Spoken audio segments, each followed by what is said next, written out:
and the respect of de l'ONU, international notamment en law, matière maritime, qui in n'est pas particular aujourd'hui in respectée. maritime law, which is not Nous respected at the appelons moment. la We Commission à call faire un on the geste Commission fort auprès du to peuple make a strong ukrainien en ouvrant sign la porte à l'intégration towards graduelle the au marché European, unique Ukrainian et people aller and au-delà open up de to l'accord the single market and go d'association. beyond the association agreement. Deuxièmement, Secondly, nous devons agir we pour le must maintien act de la paix. for maintaining peace. Notre union est née de la promesse de la paix, elle doit rester notre seule et unique Born from the boussole. promise of peace, and it C'est must remain ce our que les sole citoyens compass. européens nous That's what demandent, the c'est European ce que citizens les ask citoyens for. That is ukrainiens what souhaitent, the c'est Ukrainian aussi, citizens want. semble-t-il, l'opinion Also, majoritaire it is the majority de la opinion population russe qui, of malgré the Russian une propagande population, permanente, which, reste despite aujourd'hui ongoing opposée propaganda, à une intervention is militaire. against Il faut military aussi l'avoir en intervention. tête. We need to have that D'ailleurs, in mind. les initiatives françaises, The allemandes, polonaises French, que chacun a German saluées and Polish initiatives which have been restent welcomed également un élément de réouverture des canaux de dialogue qu'il faut means aujourd'hui that we can saluer reopen dans cette channels of initiative. dialogue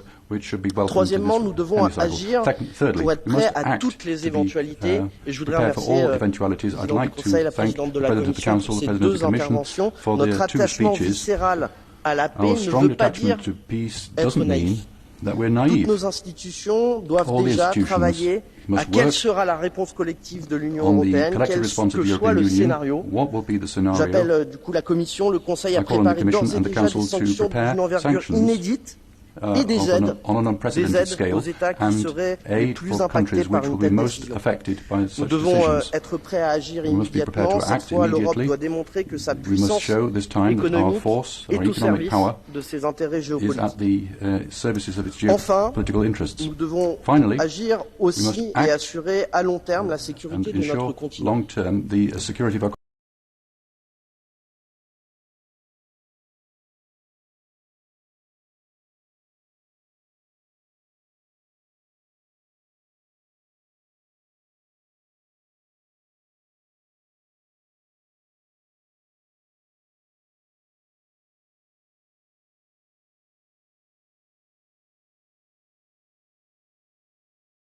Européenne est democratic clé power. dans ce conflit. Ni les élections nationales, ni les tentatives de déstabilisation, ni l'allégeance de certaines forces politiques au Kremlin ne doivent mettre en péril notre unité européenne pour la paix, pour l'Ukraine, pour nos valeurs et pour nos concitoyens. Merci, Monsieur Sejourné. On behalf of the Green Group, I now give the floor to Ska Keller.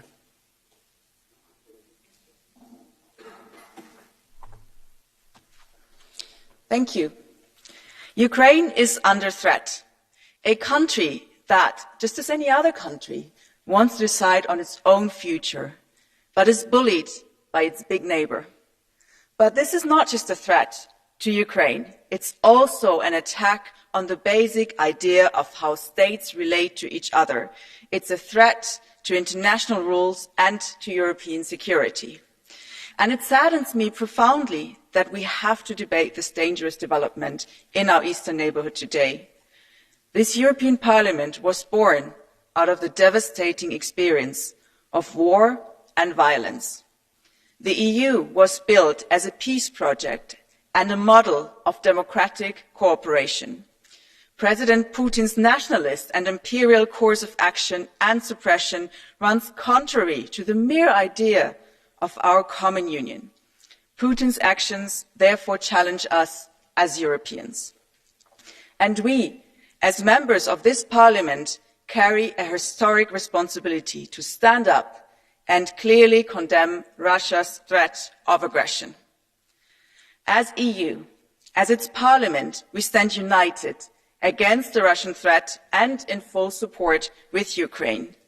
The people of Ukraine have our support for choosing their own path, for living in peace and for undertaking reforms that will transform their country for the better.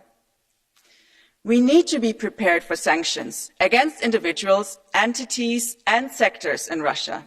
I am talking, for example, about freezing assets, about entry bans, and yes, I am also talking about Nord Stream 2. This pipeline must be part of our common sanction regime. And yes, sanctions have repercussions also for ourselves. But we must act in face of an aggression. As Union, we need to reduce our dependencies on Russia, especially when it comes to energy. We have the technologies to do so, and we have ample supplies of sun and wind. What energy we use is a geostrategic decision, and we need to make the right one.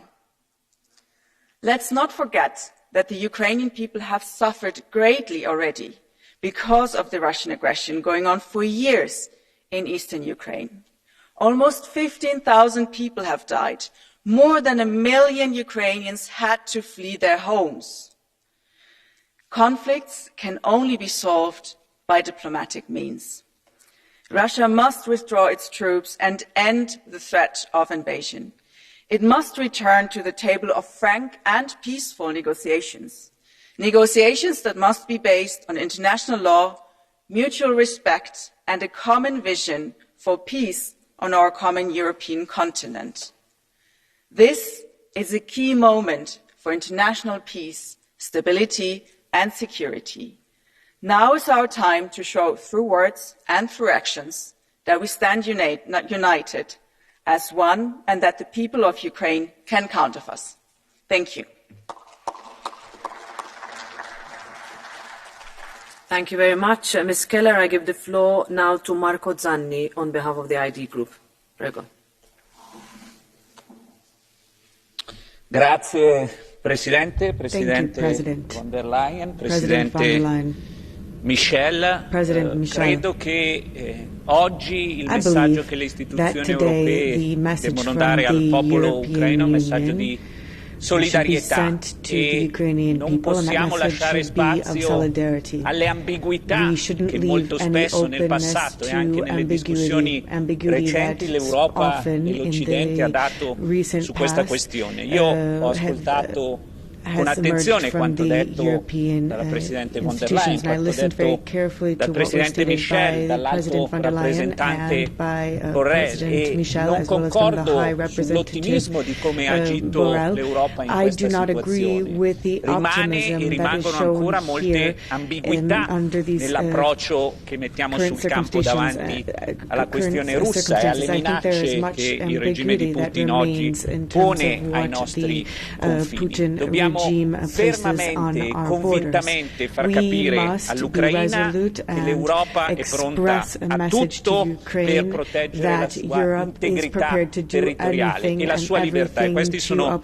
principi su cui non possiamo transigere e dobbiamo analizzare con attenzione anche quali sono stati i nostri errori e il perché di questa ambiguità, del fatto che l'Europa non sia stata in grado di dare di fronte a questa crisi un messaggio unitario e concreto. E chiaramente ci sono stati degli errori, abbiamo parlato delle dipendenze che i nostri paesi, i nostri Stati membri hanno dal regime russo, ma queste situazioni non sono nuove, non le abbiamo scoperte oggi, sono situazioni che conosciamo da anni e niente abbiamo fatto per ridurre questa dipendenza. E l'ambiguità è un problema, perché è vero che le dinamiche dei regimi dittatoriali sono difficili da capire per noi che apparteniamo a paesi liberi, ma è altrettanto vero che siamo in grado di comprendere benissimo che le nostre debolezze e le nostre ambiguità danno spazio alle minacce, danno spazio e potere a chi vuole portare la guerra ai nostri confini. È triste constatare, credo, che a 20 anni dall'ultima guerra che abbiamo vissuto all'interno dell'Europa, quella in Kosovo e quella nei Balcani, spirino ancora venti di guerra ai nostri confini. E questo è un insuccesso di tutti, è un insuccesso dell'Europa, è un successo dell'Occidente. Per questo credo che ovviamente quello che dobbiamo evitare oggi è una guerra, un'escalation che porti a un conflitto militare che nessuno vuole e che nessuno oggi è in grado di affrontare.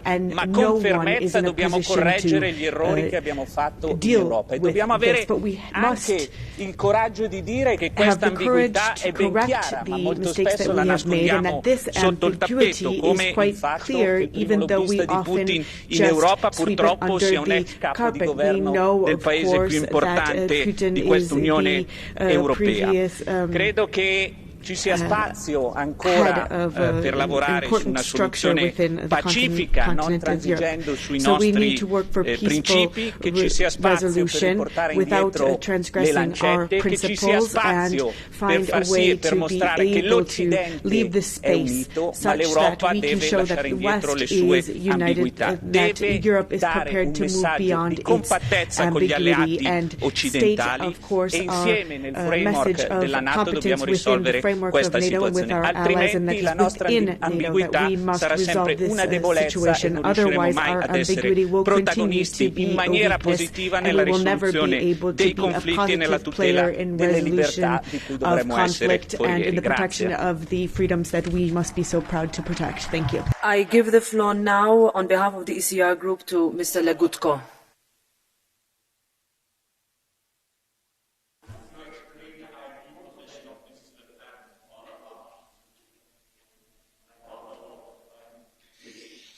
Thank you, Madam President. Ladies and gentlemen, when in 2008 the Russian army invaded Georgia, Poland's President Lech Kaczynski gathered political leaders from Ukraine, Estonia, Latvia and Lithuania in Tbilisi, and at a public meeting he said these memorable words: "Today it is Georgia, tomorrow Ukraine, then the Baltic states, and in the future maybe Poland." Well, unfortunately, these words are not only memorable, but they sound prophetic too. But there is a discrepancy between East European and West European political sensibilities. For most East Europeans, Russian imperialism is a fact that has determined and continues to determine their very existence. For the West Europeans, it is simply news in the media, sometimes sensational and exciting, but generally it is a rather tedious story in a far-off land, presumably made up by some political fantasists. To make the matter worse, Russia has become an object of deep attraction for many Europeans and additionally an engaging partner in power politics, also in economic relations, not to mention the notorious Nord Stream 1 and Nord Stream 2. And the fact that former chancellors of Germany and Austria, former prime ministers of France and Finland have been working for Russian businesses, were employed by Russian businesses, is meaningful.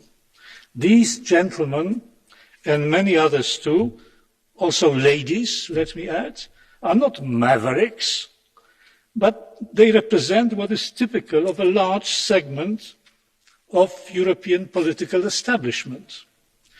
To call a spade, Europe is a weak link in the line of defense against Russian imperialism.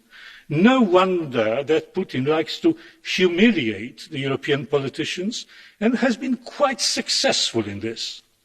Those politicians desire to accommodate Russia and are keen on conducting business as usual with her. And this is the reason why they de facto accepted the annexation of the Crimea. Well, recent signals from Europe and also from outside Europe have been rather mixed, but there is a lot of reassuring talk about the hardening of the European position vis-à-vis Russia. We've heard a lot of tough words today, really a significant EU pep talk. But how hard this position has really become, not in words, but in deeds, we will know in the weeks and months to come. I give the floor next on behalf of the Left Group to Martin Schirdewan.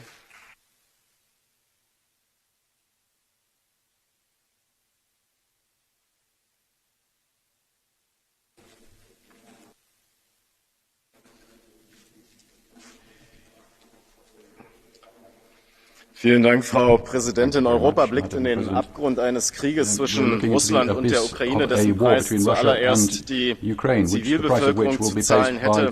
Und der Schlüssel zur Überwindung dieser Krise, die die gesamte europäische Friedensordnung in Frage stellt und bedroht, lag von Anfang an in Diplomatie, in Deeskalation und in beidseitiger verbaler und militärischer Abrüstung. Und das gilt nicht nur für die aktuellen Bemühungen, den Frieden zu sichern, sondern auch für die vergangenen Jahre, in denen die Beziehungen zwischen dem Westen und Russland sich systematisch verschlechtert haben. Der Ausschluss Russlands aus der G8, die Einstellung der Treffen des NATO-Russlandsrates, die Einstellung der Treffen im Normandie-Format und die Nichtumsetzung des Minsker Abkommens sind Ausdruck eines beidseitigen Scheiterns der Diplomatie. Ein neuer kalter Krieg wurde über Europa gelegt, der droht, zu einem heißen Krieg zu werden. In einem bemerkenswerten Artikel, lieber Kollege Weber, hat ein bekanntes deutsches Nachrichtenmagazin in die Zeit zurückgeblickt, in der die westlichen Mächte mit der damaligen Sowjetunion kurz vor der Selbstauflösung des Ostblocks verhandelten. Und es hat detailliert dargestellt, dass etliche der Beteiligten der Sowjetunion mündliche Zusagen machten, dass sich die NATO keinen Zentimeter gen Osten ausdehnen würde. Wir kennen die Realität. 14 hauptsächlich mittel- und osteuropäische Länder sind seit 1990 der NATO beigetreten. Die geostrategische Architektur, da können Sie noch so dazwischen rufen, wie Sie wollen, der Welt hat sich in den letzten 30 Jahren geändert. Alle Seiten müssen an einer Friedensordnung arbeiten, die den multilateralen Charakter unserer Welt anerkennt, die auf internationalem Recht basiert und die legitimen Sicherheitsinteressen aller Akteure berücksichtigt. Nicht die NATO ist die internationale Ordnungsmacht. Diese Rolle kommt noch immer dem internationalen Recht und den Vereinten Nationen zu. Und ich hätte mich sehr gefreut, liebe Kolleginnen und Kollegen, wenn das in dieser Debatte deutlich zum Ausdruck gekommen wäre. Die Beilegung der aktuellen Krise erfordert von allen Beteiligten die unbedingte Bereitschaft, den Frieden zu bewahren. Russland muss die Sicherheit seiner Nachbarn ebenso garantieren, wie die Ukraine aufgefordert ist, das Minsker Abkommen umzusetzen. Die absurde Idee einer weiteren Ostausdehnung der NATO trägt nicht zur Sicherheit, nachweislich nicht zur Sicherheit in Europa bei, sondern zur Destabilisierung. Frieden in Europa wird es nicht geben, sondern nur mit Russland geben, um auch Bezug zu nehmen auf die Verhandlungen des deutschen Bundeskanzlers gestern mit Wladimir Putin. Noch um ganz klar zu sein, ein Angriff Russlands auf die Ukraine wäre völkerrechtswidrig. Er würde langfristig russischen Interessen ebenso Schaden zufügen wie einer neuen europäischen Friedensordnung. Das muss die Regierung Putin wissen. Wir wissen aber aus bitterer Erfahrung, dass erfolgreiche Entspannungspolitik nicht auf den Behauptungen von Geheimdiensten basieren kann. Gerüchte sind bereits Teil der Eskalation und falls Sie das noch nicht gelernt haben, hören Sie mir einfach zu. Fakten sind die Basis des Friedens. Wir wissen auch, dass die US-amerikanischen Gasunternehmen in der Krise einen Boom erleben. Die Gewinne sprudeln und Investoren feiern auf Kosten der europäischen Sicherheit. Die Lehre, die es daraus zu ziehen gilt, ist, dass europäische Sicherheitsinteressen nicht zwangsläufig mit US-amerikanischen Interessen übereinstimmen. Europäische Interessen müssen hier von uns bestimmt werden, ohne transatlantischen Gehorsam. Und Frau Kommissionspräsidentin, europäische Energiesouveränität basiert weder auf russischem noch US-amerikanischem Gas, sondern auf dem schnellstmöglichen Ausbau der erneuerbaren Energien. Über Frieden in Europa muss in unseren europäischen Hauptstädten entschieden werden, nicht in Washington oder im NATO-Hauptquartier. Vielen Dank. Or in NATO HQ. Thank you very much. I give the floor now to Andrea Boxkor on behalf of the non-attached members.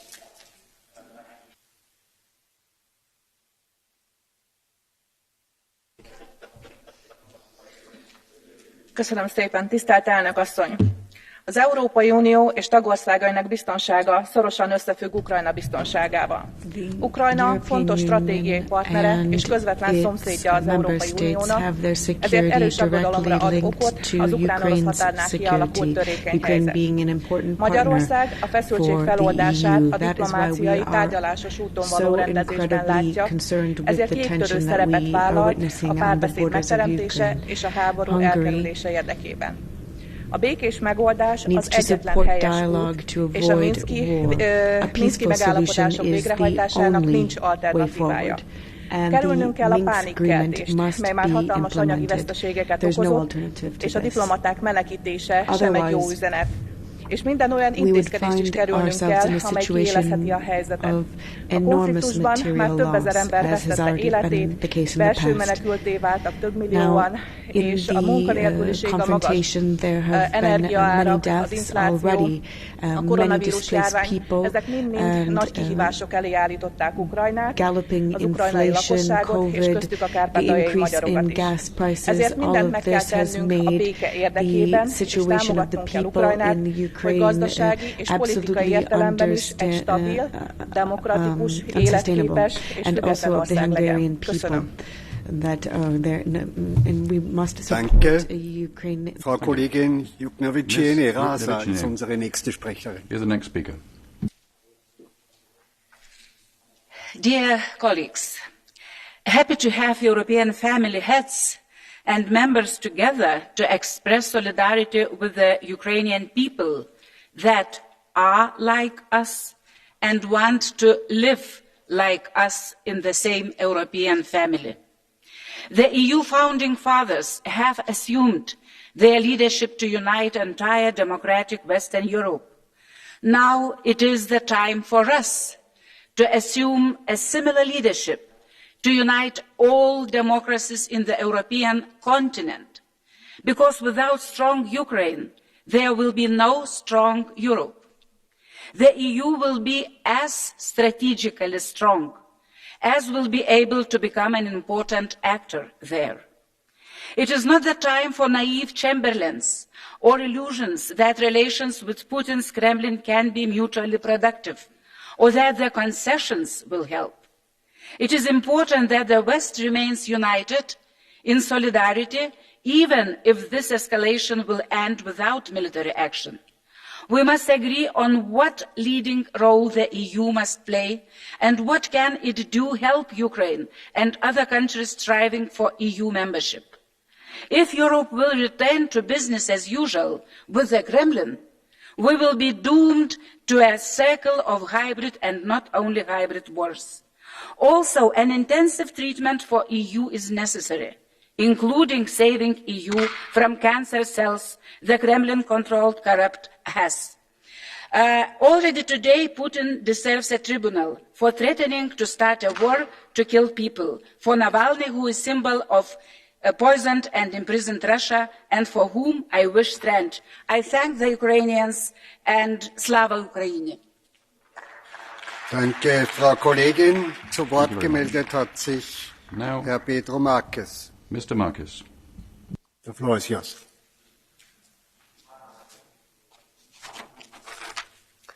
Thank you, Chair, Mr. Representative, Commissioner. A ameaça de invasão da Ucrânia trouxe à memória os dias sombrios da Guerra Fria. Os povos de ambos os lados a viver o medo de uma ameaça permanente. São tempos a que ninguém quer voltar. Bem, na verdade, quase ninguém. O Sr. Putin e alguns dos seus companheiros têm-nos mostrado as saudades que têm dessa época. Ao deslocar um enorme exército para a fronteira com a Ucrânia, para realizar os maiores exercícios militares do mundo desde há mais de 40 anos, o governo russo quis transmitir à Ucrânia, à Europa e ao mundo uma mensagem de intimidação e ameaça da parte da União Europeia. from the European Union and with our transatlantic partners, the message has been heard, and we must be united. Only in that way will we be able to rise to this challenge. Our message is not a message of war, but just reminding Mr. Putin that a war will not be done in impunity. Our message is not one of threat, but we will not feel intimidated by Russia. Our message is for dialogue and for international law, diplomacy, and that through this we will avoid confrontation and resolve problems and find solutions. This is the way forward and the way in which the Parliament and the European Union is presenting to Russia for a solution with good sense and realism and with full respect for independence and the territorial integrity of Ukraine. Now, Putin, we are sure he will make the right choice, and both for Ukraine, Europe, and for Russia. Thank you. Danke. Ich bitte nun Herrn Abgeordneten Patras Astravicius zum Rednerpult.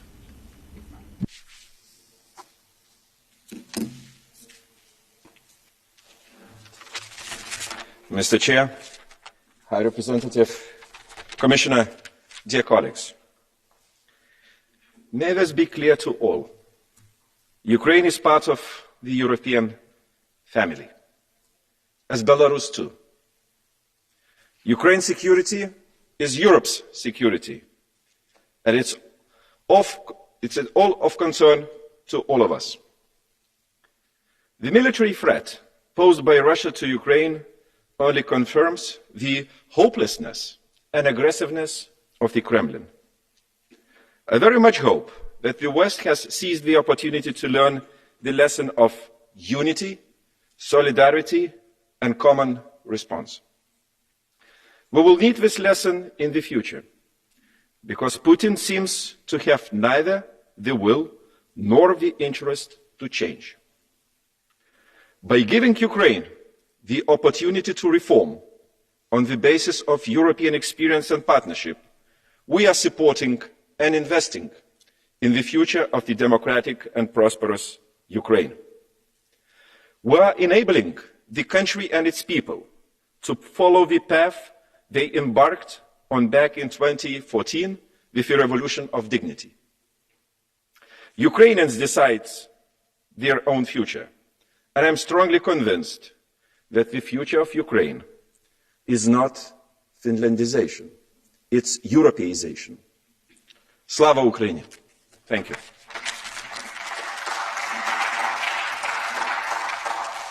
Danke, Frau Kollegin Viola von Kram und Taubadel. Sie sind unsere nächste Sprecherin. Is the next speaker. High Representative, war is so unjust and ugly that all who wage it must try to stifle the voice of conscience within themselves. These words belong to one of the greatest pacifists, Leo Tolstoy, who, ironically, also happens to be the one that President Putin claims to have influenced him most. Evidently, the Russian president has stifled his voice of conscience and brought our continent to the brink of war. How else could he summon 135,000 soldiers on the Ukrainian border? Ukraine is a great country of great people. Today it is stronger than ever. It stands up for itself and will only be stronger tomorrow. This is the reason of the Kremlin's warmongering. Putin knows if he does not take over Ukraine now, he won't be able to do so in the future. What the Russian president sees as a window of opportunity can be a lethal trap for his country. Ukraine will be for Russia what Afghanistan was for the Soviet Union, an imperial overstretch, a painful end of Putin's empire. War is not only unjust and ugly, but also senseless, as there are no winners. It brings only destruction and suffering to people on both sides. If Putin starts the war, common Russians will have to suffer the consequences. Russian mothers crying over their fallen sons, pensioners feeling the chilling effects of Western sanctions. Ukrainians are strong because they fight for their country. They do not stand alone because they have reliable friends. and above all, because they have the truth on their side. Thank you. Danke. Thank you. Ich erteile nun Herrn Jaak Madison das Wort. Mr. Madison is the next speaker. Thanks so much, Mr. President. Mr. Borrell, unfortunately, Mrs. von der Leyen has left already. I was listening very carefully to the speeches, and I would like to mention especially two things. First of all, Mrs. von der Leyen mentioned that Russia is now weaponizing the energy policy. Well, I would like to say, well, what we told you about 5-6 years ago. If we're going to build up the Nord Stream 2 between Germany and Russia, of course they will weaponize it. That's obvious. There is no energy policy without other policies. Also with the economical policy, defense policy. That's very clear. But Germans wanted to build up the Nord Stream 2 with Russia, and here we are now. Of course they're weaponizing it. I think to make it as a big surprise, I think it's a bit ridiculous. Secondly, everybody has mentioned that we are ready for everything. Also Ms. von der Leyen and Mr. Borrell mentioned that we are ready for every scenario. Hopefully we are. But on the other hand, if you look at the facts, when Estonia just wanted to give some military help to Ukraine, who blocked it? German government.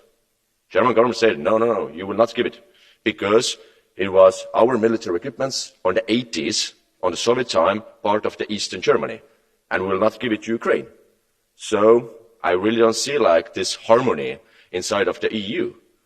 Of course, it's very, very clear fact that Russia is a threat. But I really don't think that we have to panic here. But we have to be ready for everything. That's also obvious. Also, like the previous speakers, when they tell that the war is senseless, it's pointless, of course. For us, it's pointless. But I think we take it too emotionally. We doesn't really think what really Russia wants to have. Even if you look at the troops, 135,000 troops next to the Ukrainian border, of course it's not enough to occupy all the Ukraine. It's not enough. Ukraine is a totally different country compared to what they were 8 years ago. They have made a really good progress on the right side. But 135,000 troops are very enough just to make some small actions in the eastern Ukraine. If you look what they are doing in the Russian parliament, they are now recognizing legally Donetsk and Luhansk as independent countries.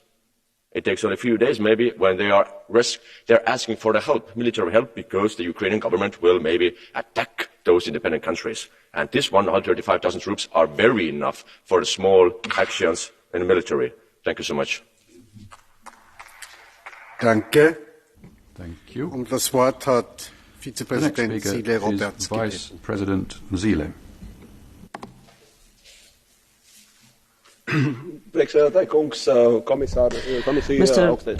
Chairman, High Representative, Ukraine today has the Day of Unity. What is it about? It's about the Ukrainian people wanting to take a path of Western democracy, and their democratically elected government and president are leading them.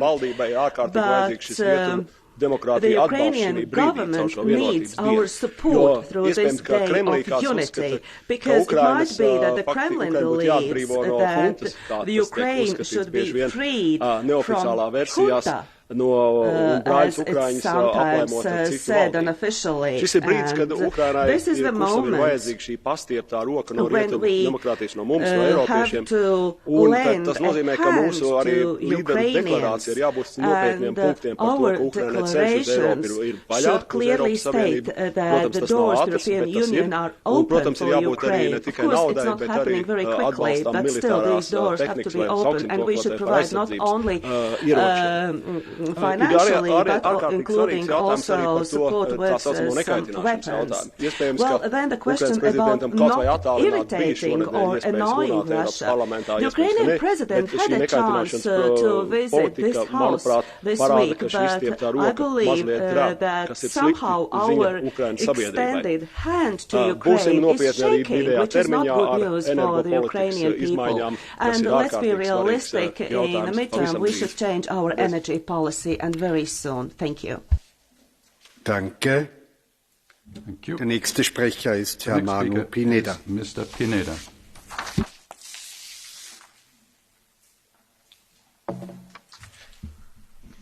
Gracias, presidente. Thank you, President. Hemos estado muy cerca de que las dos mayores potencias nucleares